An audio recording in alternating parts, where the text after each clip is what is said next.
Friends, Romans, countrymen, lend me your ears, for today on Game Rats, I, Shawn, will be reviewing Imperator Rome for the PC. In Paradox's latest release, you pick one of over 400 nations set in the times of ancient Rome. You can control their politics, military, and trade.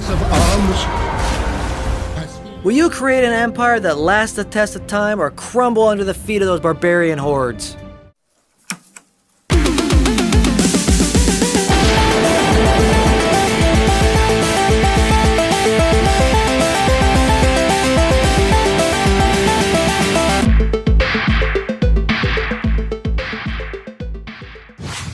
When I was a little pleb, my mom brought home her work computer one day, and it had the first Civilization on it. I could barely read, but I was hooked into strategy games that day. Because of that, and my love of history, as I got older and playing games like Age of Empires, the Total War series, and Crusader Kings, I could not pass up a game like Imperator Rome. Imperator Rome is the 17th grand strategy game created by Paradox Development Studio. If you've played similar games like Crusader Kings 2 or Europa Universalis 4, then this game will make you feel right at home. Now, if you never played a game like this, may God help you. These games can be overwhelming. I probably spent over an hour just figuring out the menus, and I'm still learning new things hours later into the game.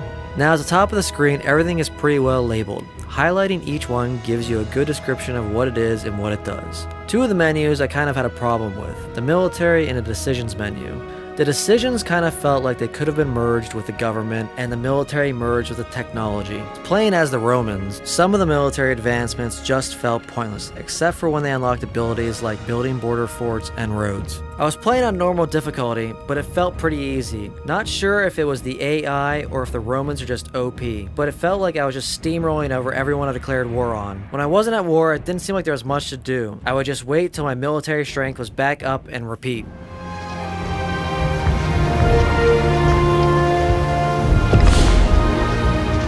As for the sound, there are 21 songs for a total length of a little over an hour and a half. Now, if you're playing this game for 20, 50, 100 hours, it might get a little repetitive.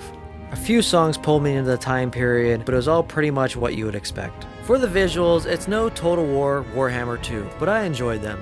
You can zoom right in and see the docks, trees, forts, and even some of the ancient wonders of that time. Depending on your culture, the soldiers will look a little different. Otherwise, it's just their armor and shields to be a different color. In my 17 hours of playing Imperator Rome, I came across two bugs. I had selected a decision to allow both men and women in my government positions, but I was never able to elect a woman into office. The other one was my ruler contracted dysentery, and I had him seek treatment, but then a pop-up came up saying it failed. He got brain damage. But when I looked at his traits, he didn't have brain damage, but he was missing an eye. I didn't understand what happened there. In its current state, the game feels a bit stale and has a few bugs. But like other Paradox games, a year from now, it will be a completely different game with its DLC and free updates. While I don't feel the game is terrible and I did enjoy parts of it, I would wait for the updates or for it to be on a Steam sale. Thanks for watching. Tune in next time on Game Rats. Game Rats. Game